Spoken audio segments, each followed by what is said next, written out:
Welcome to a special trade deadline recap of High and Tight on Sports Wars YouTube channel, part of geeksandgamers.com. I'm your host, Brandon Andreessen. And before we begin, if you like the content we are providing, make sure you click down on the subscribe button to keep up with all the videos we release. Today, we're going to go over the trade deadline. I'm going to hand out some awards for all the biggest deals that went on. Let's jump into it. First, the hey, remember when we traded Garrett Cole? Neither do we award. Goes to the Pirates, who traded for Chris Archer of the Tampa Bay Rays, giving up prospects Austin Meadows and Tyler Glasnow. This trade would have been an insanely big deal, say, 2 years ago, when Glasnow and Meadows were considered two of the top prospects in baseball, and Chris Archer was considered one of the top pitchers in baseball. Even now, though, it's a big deal for the Pirates because Chris Archer is a cheap, cost-controlled pitcher who still is effective, who can eat up some innings for them, hasn't really shown a huge history of injuries, and can be an effective starter, say, if they make the wild card game. He could be their number one starter. From the Rays' perspective, nobody goes to see their games. They have an average attendance of 45 people, so they have to cut payroll whenever they can. Chris Archer making $9 million a year doesn't seem like a lot in Major League Baseball terms, but when you're as garbagey as the Rays' entire setup is, it's a lot of money. So to be able to trade for two basic lottery tickets in Meadows and Glasnow, and hope they can turn things around in the major leagues is kind of a big get for them, especially Austin Meadows, who has shown a little bit of a hit tool in the major leagues so far. Glasnow has not shown an ability to find the strike zone, but if you can find it, he does have the stuff to be a number 2 or 3 starter in Major League Baseball. Next up, all the infielders award. Go to the Los Angeles Dodgers for trading for Brian Dozier from the Minnesota Twins. Everyone expected the Dodgers to maybe go for a starting pitcher and definitely some relief depth. Instead, they went and got Manny Machado, and they got Brian Dozier. Dozier hasn't had that great of a season thus far, but he is a historically good player in the second half, having hit 23 and 16 home runs in the second half of the past 2 seasons. His bat has started to heat up over the past 3 weeks to a month. It provides an insane amount of depth for the Dodgers infield if they can all stay healthy, which is the huge caveat to all of this. The offense for them is top-notch. It's a scary 1-8 lineup at this point, but they could have really, really, really gone for another starting pitcher, someone who could eat up innings and really protect them going down the stretch run of August and September. Next up, maybe he just needs to get the fuck out of Baltimore award goes to Kevin Gausman and the Braves. For those of you who don't remember, Jake Arrieta was a failed Orioles prospect who, as soon as he got to the Cubs, became a Cy Young pitcher. There's been a feeling for a long time in Major League Baseball that the Orioles farm system uses and destroys pitchers. And even though they've had some great up-and-coming pitchers over the past decade, they have nothing really to show for it other than a little bit of Dylan Bundy, but his arm's pretty much hanging on by balsa wood and bubble gum at this point. So you never know, he's going to be a long-term starter or not. For Kevin Gausman, this is a chance to go to Atlanta and get into a pennant race. And he doesn't have to be anything more than a number 4 or 5 starter for them because Atlanta is already rolling very well with a ton of young prospects. He can fit in very well. Atlanta didn't give up much for him. They literally just gave up a buffet of middle-of-the-road, minor league talent to the Orioles, who were basically just accumulating bodies and praying for the best. Basically, the Orioles at the trade deadline were that desperate guy at the scratch-off machine, just sliding in dollar bills and just hitting a ton of dollar scratch-off tickets, praying he wins $1,000. Sometimes it's better to buy one $20 ticket than $21 tickets on that thing. Next up, it happened in Canada, so maybe it probably won't look as bad as here award goes to the Astros for deciding it was a good idea to bring in Roberto Osuna from the Blue Jays, who's just coming off a 75-game suspension for beating the unholy hell out of a woman. Jeff Lunho went to great lengths to try and defend the trade, but the general manager did nothing more than make the Astros look like a running joke, and he made the trade look less defensible somehow. You trade for a woman beater, and you make it sound worse. It's a real black eye for the Astros, but at the same time, if they win another World Series this year, a lot of people are going to forget about that and just say, hey, back-to-back World Series champions. Winning tends to cover up a lot of the bad when it comes to Major League Baseball and sports in general. Next up, the bullpen depth never hurt anyone award. Let's go to the Dodgers for trading for John Axford, the Cubs for trading for Brandon Kintzler, the Mariners for trading for Adam Warren and Zach Duke, the Diamondbacks acquiring Brad Ziegler and Jake Diekman, and the Phillies getting Aaron Loup. It's August now, September. These days drag on. It seems like these games take forever. The never-ending sight to the playoff run. And that wears down a pitching staff, and it beats them down. And you're going to have to put guys out there, and guys are eating up innings now. They're not as fresh as they were. They can't get as loose as they were early in the season. Their arms are wearing down a little bit. They're getting tired. So the good teams are going out there right now, and they're trading for depth in the bullpen. It's been a recurring factor of the past probably going on a decade now that teams are focusing more heavily on the bullpen, knowing that they can keep their best bullpen pieces rested. Those are the important people come October. Those are the people they need come playoff time. And so you trade for depth. You trade for guys that aren't necessarily going to make a huge impact in the playoffs, but are going to make a huge impact in, say, August 18th when your starting pitcher only goes 2 1/3 innings, and you really need a guy like Zach Duke who can go out there and eat 5 innings just to take some of the pressure off the pitching staff. It's not a big deal in terms of playoff time. It's a big deal in terms of getting your guys healthy there to playoff time.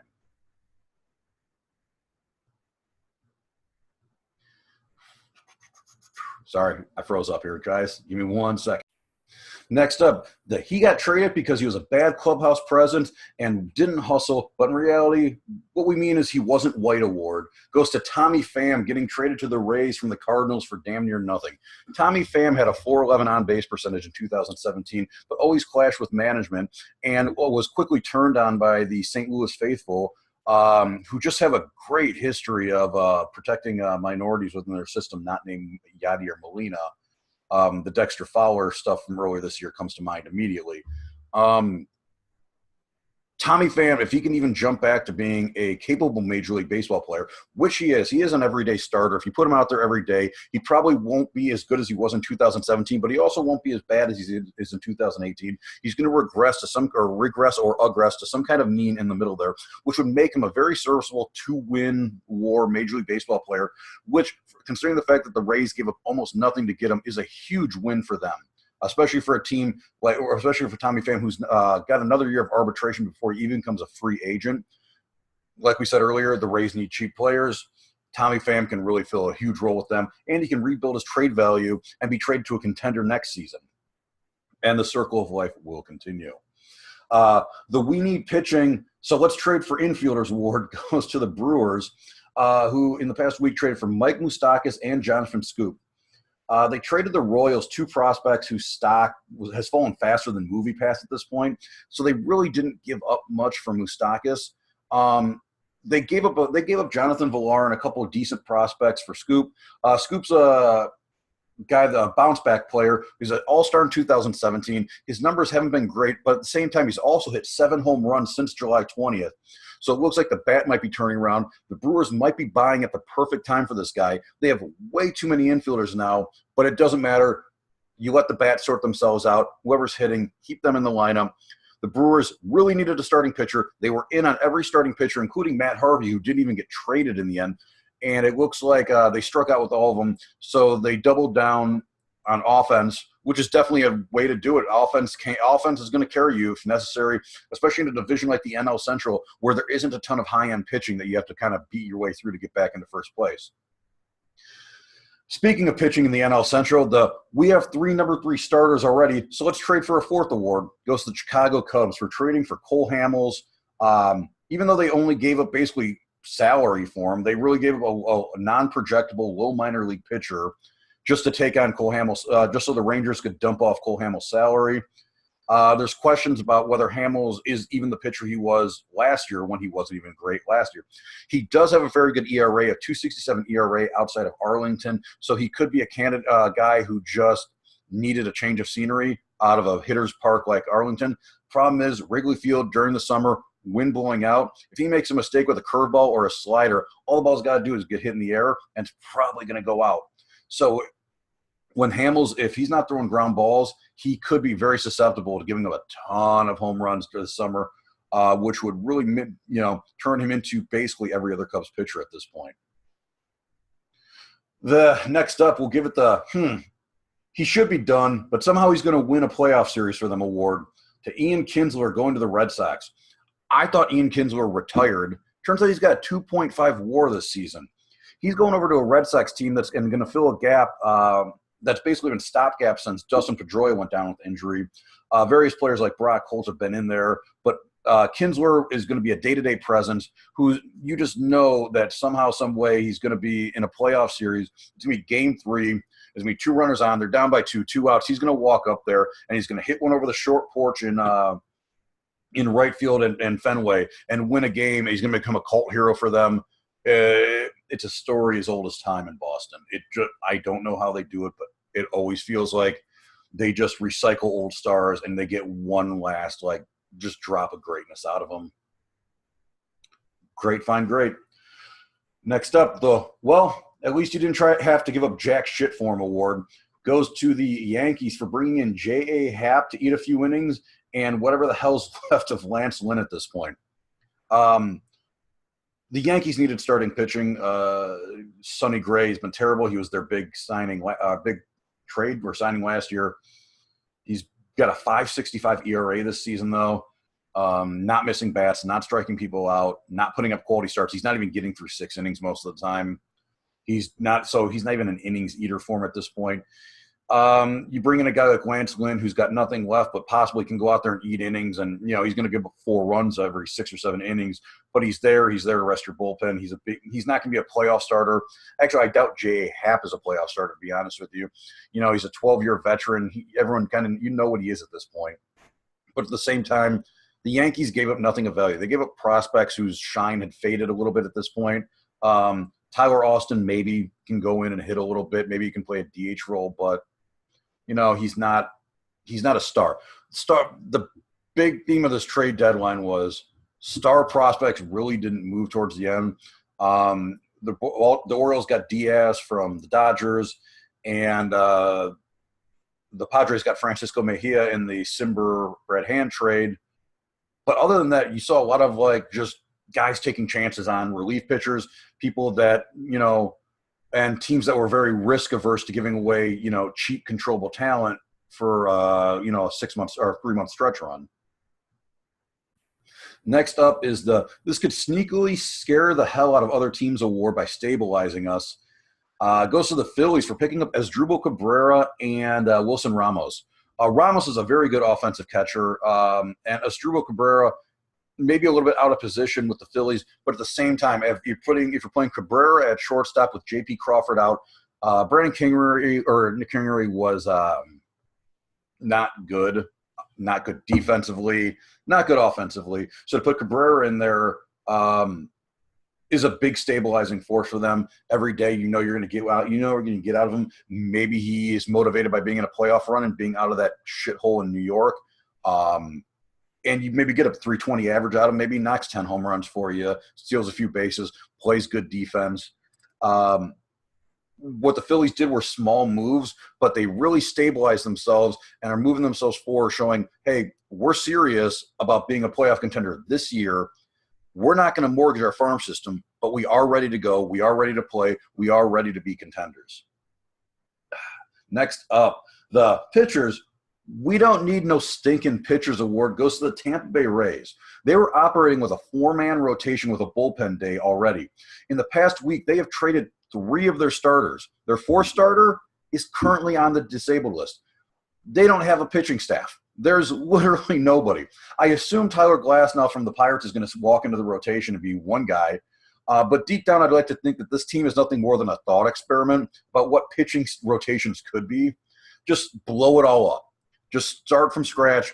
We're just going to have a 16-man bullpen, average four relievers a day, and we're just going to do it like that forever. Who cares? Nobody's watching. More people are going to watch this video than go to an average Rays game. Do whatever you want. Shine on, you crazy diamonds. And did we just trade for Rob Deere award? Goes to the Braves, who got a 16 home run, 62 RBI guy in Adam Duvall, who also has a 205 batting average. And on the flip side, the Reds should get a shout out for this trade. they got sneakily better with this. They ended up getting 3 guys with major league experience out of it in Lucas Sims, Matt Whistler, and Preston Tucker.